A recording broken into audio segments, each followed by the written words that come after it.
Erin Zwiener, Les Carnes, and Rebecca Bell-Metereau. Please come up to the stage. They're all running for a seat in the Texas State House. It's House of Representatives for the state of Texas, District 45. And there they are. The Texas House District 45 is made up of Hays and Blanco counties. I'm sure you're all familiar with Hays and Blanco counties. Our first candidate is Erin Zwiener. Erin is an author, an educator, and conservationist from Driftwood, Texas, our neighbor. She's a fifth-generation Texan who is running to restore her values of healthy communities, inclusivity, and common-sense government to the Texas legislature. Thank you. And thank you so much to everyone who's here today.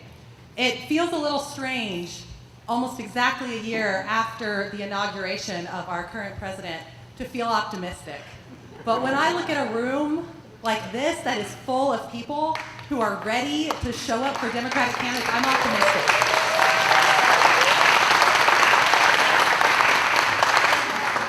So thank you so much for being here. My name is Erin Zwiener. I'm running for House District 45. And I'm running because I believe we have a tremendous opportunity right now to change the conversation around politics in Texas. I'm an author, educator, and conservationist. And when I worked for conservation nonprofits, we worked with what we called a collaborative model.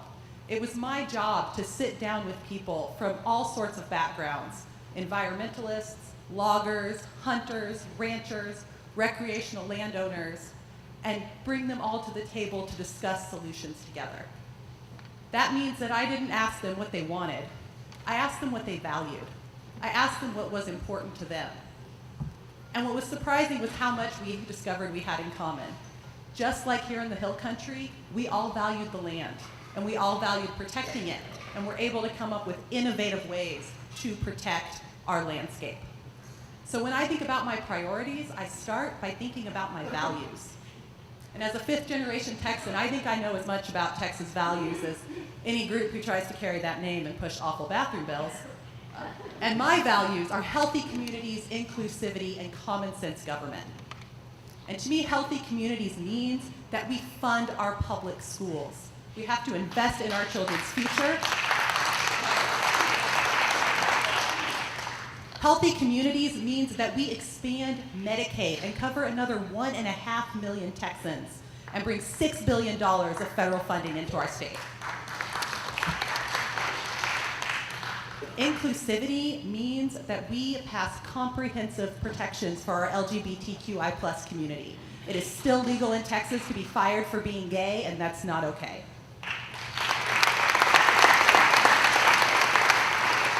Healthy communities means we repeal the racist anti-immigrant law, SB 4.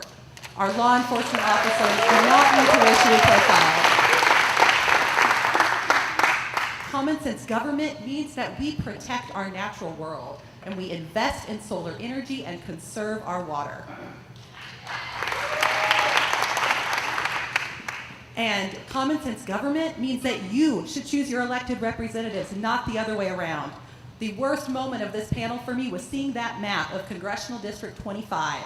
We need a panel of, we need an independent process to create districts so that we don't have this ridiculous gerrymandering situation. So I'm Erin Zwiener, I'm running for House District 45, and we are going to knock on every door in this district.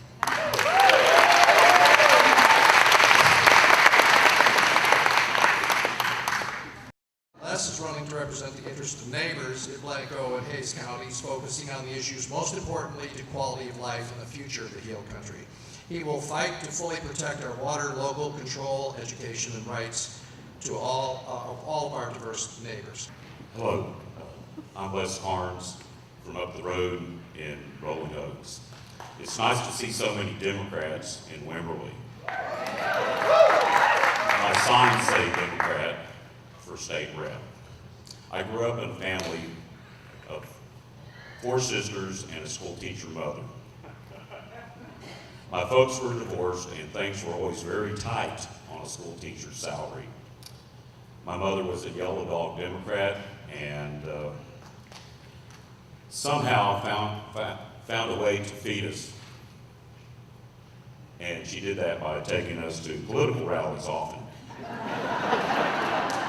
Well, she was a yellow dog Democrat, and she also knew Henry B. Gonzalez. She was a schoolmate of his, and they were real good friends, so we'd go to his rallies quite often. And that served two purposes. Well, first off, both my folks loved Henry B. My dad was a Kelly field worker, and my mother being a school teacher. Henry B. was good to school teachers and Kelly field workers. So anyway, we'd go to these rallies. They were always in a very interesting place, and there was always food there. There was food, and the food was good. Hot dogs and barbecue was pretty good for a kid, at that time.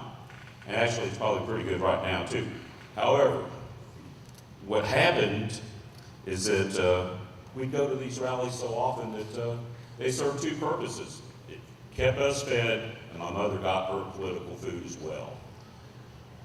Politics had a lot to do with my survival as a kid, and still does today.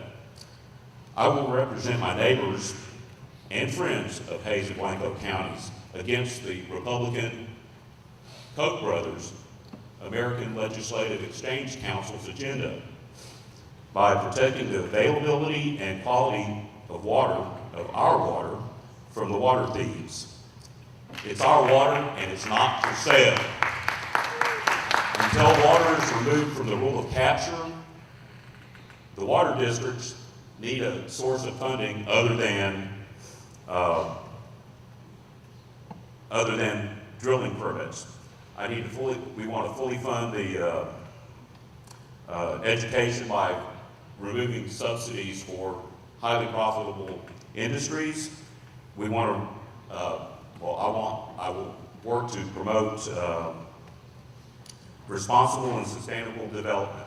Developers should pay for the infrastructure, not the rest of us. Anyway, I'm running for office, about 27 years of experience in state government. Please consider me. Thank you. Thank you, Les. Okay, moving on to Rebecca Bell-Metereau. She is a professor of English and film at Texas State University. Yay. Author of books, chapters, 130 presentations, former SPOE candidate, Planning and Zoning and Solid Waste Commissioner, Secretary League of Women Voters, current Secretary, Texas State Faculty Senate, Chair of the University Environment and Sustainability Committee. I don't have a memorized speech because I always change my mind about what I want to say. And all I can say about some of the candidates that we've seen is, me too. That's exactly what I want to do. But how am I going to accomplish that? I've been teaching for 35 years, and I'm used to spotting talent.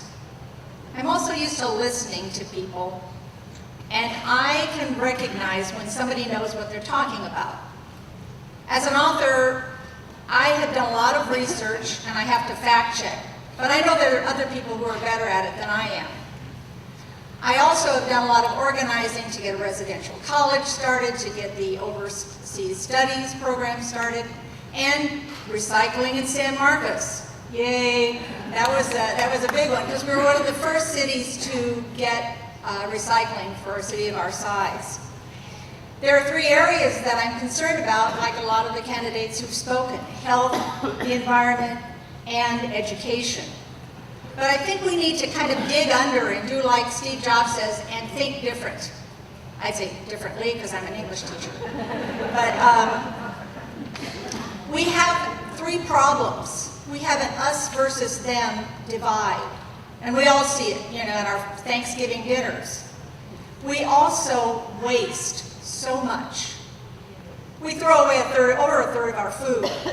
We throw away over 2/3 of our water. We can do better. We also have what's Kozel called savage inequality, and that has been mentioned. But what do we do about those things? How do we cross the divide? I went up to Texas Renewable Energy Industry Association conference to hear Al Gore for the third time that I've heard him speak.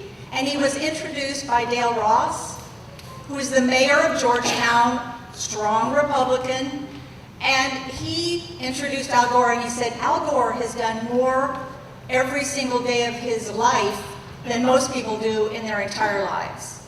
He is able to cross that divide and go around the country and speak for the environment.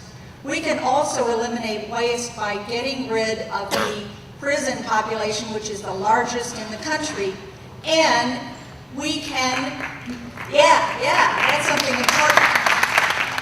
And we can cut costs in ways that will give more to education and more to teachers who ought to have defined benefits. I'm Rebecca Bell-Metereau. Please go to voterebecca.com. Thank you. We're ready for some questions from the audience. Hi, my name's Rebecca Minnick. I'm from Wimberley. I still hear Democrats in this area talk about Bernie versus Hillary loyalties. And I also know that Democrats fall in love and Republicans fall in line, and I believe it's time for us to fall in line. So we need to win elections. So my question is, if you are not elected, do you agree that we all need to fall in line and that we need to leave this partisanship behind us and move forward as Democrats? Let's begin with Rebecca, and we'll go that Amen. I have been told several times I should not compliment my opponents, but I can't help it. I think they're wonderful. And I think whoever wins, whoever makes it to the finish line in this primary, we all have to support that person. We can't let petty disagreements divide us. And we also all need to get in line on the message that we're going to send. You know, Donald Trump won by saying "Make America Great Again" because it was a simple slogan everybody could follow and, you know, drain the swamp. We got to pick out some slogans that are the best of what we're all able to come up with.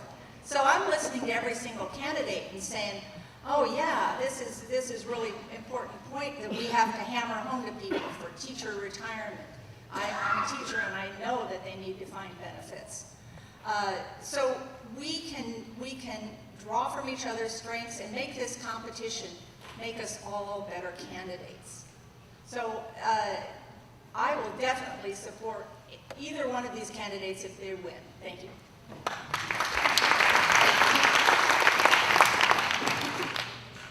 Okay, this is a shirt. It's not my only shirt.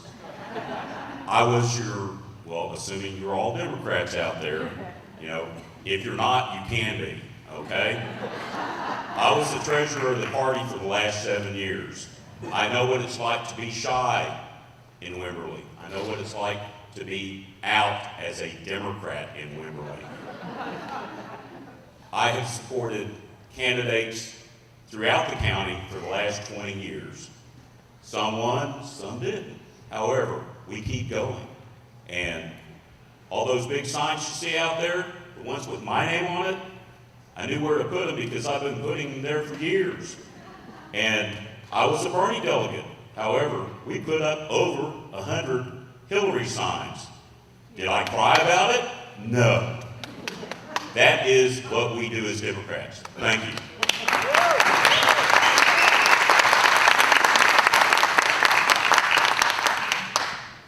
We're going to have a primary on March 6th. On March 7th, I'm going to lay in bed and read a book. But on March 8th, I'm going to be block walking for a Democrat.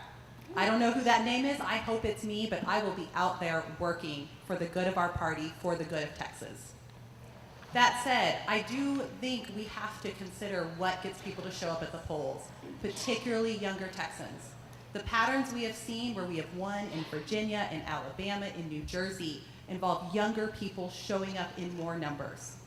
We can't rely on them doing that just because we're better than the other guy.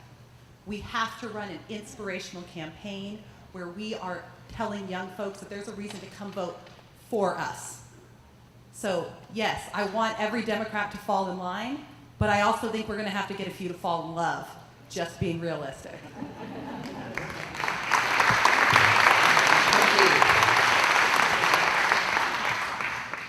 Mike Sullivan, Wimberley, Texas. In 2017, the Texas legislature passed a resolution to convene a convention of states in the name of Texas sovereignty. This has profound implications on our Constitution, the courts, etc.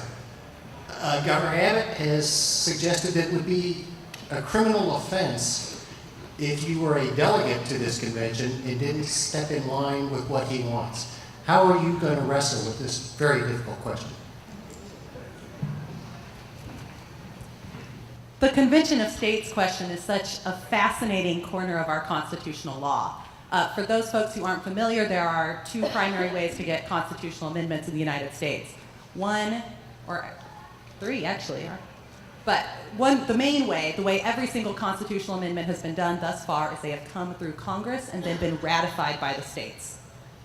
Abbott started pushing for the states to call a convention of the states to try and amend our US Constitution.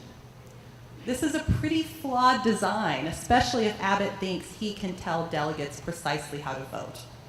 That said, if this happened, if this was actually coming down the line, I would lobby like hell to get myself a spot as a delegate. If it came to a convention of the states, I would be there trying to make it a rogue convention, and a rogue convention that would overturn Citizens United and say that speech is not money and corporations are not people. That's the approach I would take.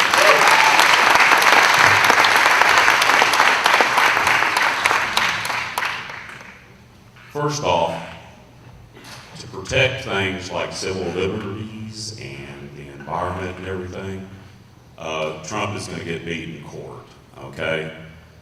As far as Abbott's wishes, well, he's about to lose his GOP-controlled Texas because y'all are going to throw him out.